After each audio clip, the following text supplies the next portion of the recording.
We even drink more soft drinks, and this can actually lead to emotional problems. We suffer from heart disease, high blood pressure, and diabetes. People are getting less exercise than they did 20 years ago. Packaged and frozen foods can be an escape from the kitchen.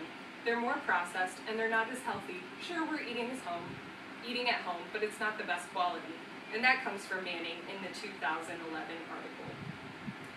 Also, another problem that we suffer from is no portion control when we eat out. We eat what we are given, and if it's in front of us, then it's hard to kind of slow down. A lot of people also eat comfort foods. Depression is something that is rising these days, and a lot of people are turning to food and not really feeling full anymore because their stomachs are expanding. Kids are also more likely to experiment with drugs, according to the Manning 2011 article. On a brighter note, food does tend to bring us together.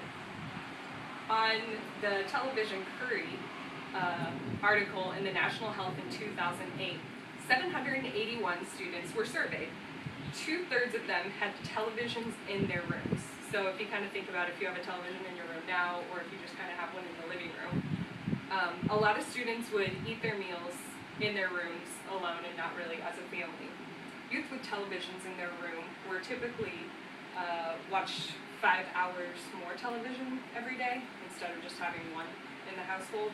For girls, televisions in the room meant less vigorous activities, more time watching television, lower vegetables, greater amounts of sweetened beverages, and fewer family meals. For guys, less fruit, less family meals, and a lower grade point average. According to Help Your Child Succeed in a 2011 article, these create lifelong problems. Families need to help students make good decisions in schools. When families eat together and talk with their children from a young age, they set a pattern for healthy habits with benefits that last a lifetime. And that's also in the 2011 article previously stated. When parents talk with their kids/students, they are 40% more likely to succeed in school. Talking with students also encourages them, and you can also persuade them to eat healthier as well. Overall, with the students and the parents, they're more likely to set goals, maybe as individuals or as families. The distance between the whole family is then shrunk. One of the biggest challenges is finding a family meal that everyone can share on, which is in Scholastic Parent in 2010.